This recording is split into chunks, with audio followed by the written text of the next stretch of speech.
DJI OM6 has a new cinematic feature that nobody talks about, maybe because it's buried down in the menu. But before that, let's check the other cool features OM6 offers. The first one is the clamp. With that version, it's bigger and fits phones with bumper cases without issues. Even my S22 Ultra with the huge bumper case fitted with that gimbal without any issues. Let me zoom so you can see better. If you check the DJI's instructions, they say that you have to position the clamp in the middle of the phone, that it's in the middle of your MagSafe. But there is a huge issue DJI didn't fix with that version. So here we have the gimbal installed, and when we turn on the ultra wide angle lens in photo mode, the motor is visible. Okay, we go to video mode, we don't need the photo mode. Again, 0.5. And again, the motor is visible. That looks like a huge issue, but it's very easily solvable with counterweight that you can install directly to the OM6. You just have to spend additional 10-15 euros on Amazon, link in the description. So how you do it? We turn off the gimbal, and here you have a hole where you can screw the weight. We have to rebalance again the phone, and voila, the motors are not visible anymore, and the gimbal functions pretty well. No issues here. Everyone who tells you that the motors are not visible with the ultra-wide angle lens on the iPhone doesn't know how to balance their gimbals. The second huge update is the button layout. I can't say that DJI stole it from the competitors because on their professional gimbals they had that layout for years. So it's more correct to say that they brought their professional layout buttons to the cheaper amateur gimbals. Here on the side you have a small wheel. With it you change the focal length or the focusing point of the gimbal. It works only in the DJI Mimo.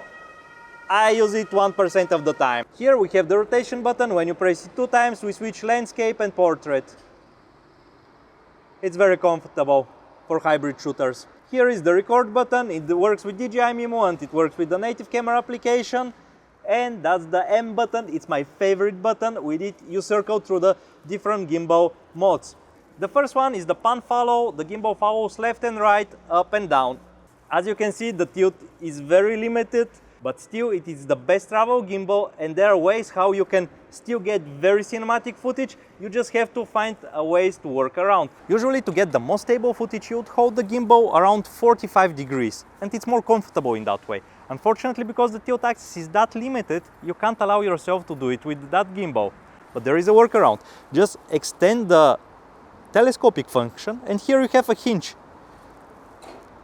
Rotate it to around 45 degrees. Double press the trigger button so you reset the position of the phone and you're good to go. Rotating left and right, it's not a problem.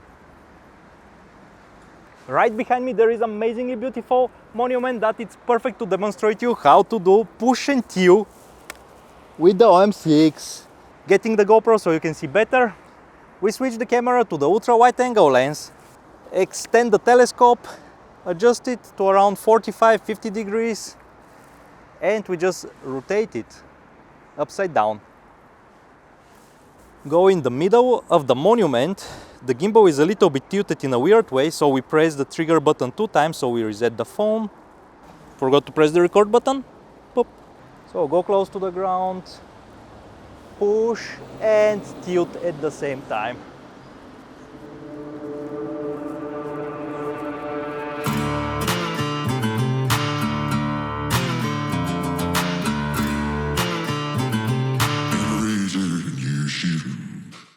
That's how you push and tilt with the DJI OM6. It's a bit finicky, but once you master it, the shots are amazing. The other area where the gimbal struggles a bit, it's keeping the horizon in follow mode. If you're tracking a person, and especially if you're running, if you're in follow mode, let's go back to follow mode, your horizon is jumping back and forth a bit, and that is reducing the smoothness of the video. The workaround here is to go to pan follow mode. You just have to press the M button once, and now the tilt axis, it's turned off. You have only left and right rotation. Let me show you the difference.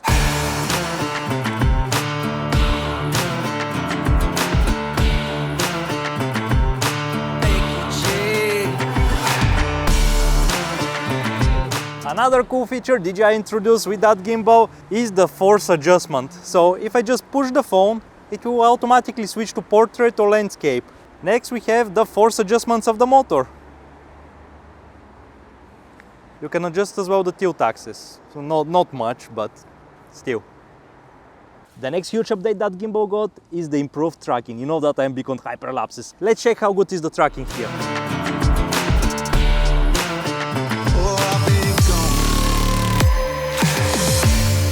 The tracking is truly improved. It didn't do a perfect job when I was doing the hyperlapse over there, but it found the subject when it lost it. The phone didn't move that much to ruin the whole recording. Plus the environment there was quite challenging. For a good tracking you need good contrast, but the DJI did an amazing job with the new tracking. What is also improved with that gimbal are the gestures. When you work with the Mimo application, at the moment you press the rotation button once, it goes between the front and the back camera. By default, it will automatically start tracking you. When you press the trigger button once, you cancel the tracking. If you press it one more time, the gimbal will automatically find a face and immediately will start tracking. What is amazing about the DJI, and it's something that misses in other gimbals, is that you can adjust the composition. So once the gimbal starts tracking, with the joystick, you can rotate it left and right, up and down. The gimbal will remember what is the composition and will try to keep the subject always where you positioned it originally. That's something I haven't seen other companies do. That's why the DJI software is one of the best on the market. Let's cancel the tracking and show you the gesture controls. So here you have a small palm that it's off. At the moment you turn it on, the gimbal will start spending a lot of battery.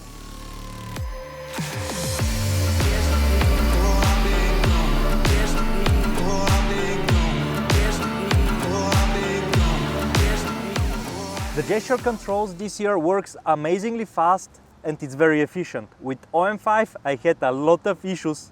You can check the full video there, it's very funny.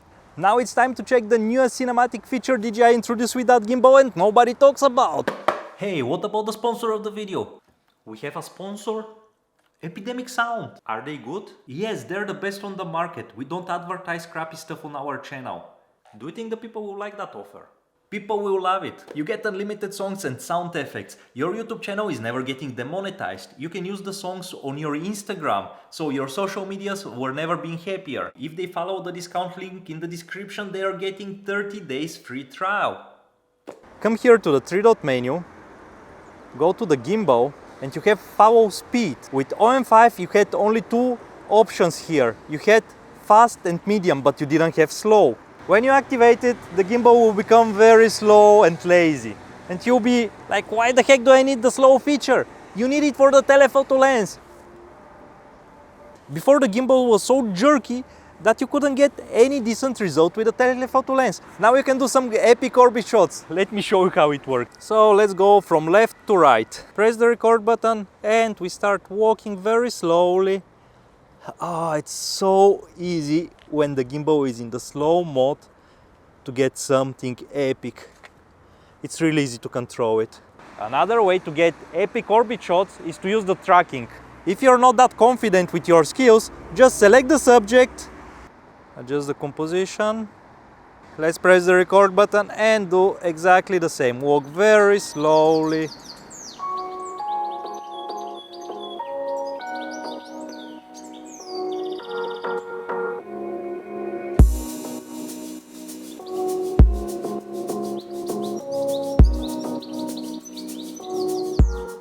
We didn't talk about the spinning shots. You cannot do full 360-degree rotation, but if you know what you're doing, you can still get something epic. The best environment for that type of shots is to be in some closed space, like huge corridors, something like that.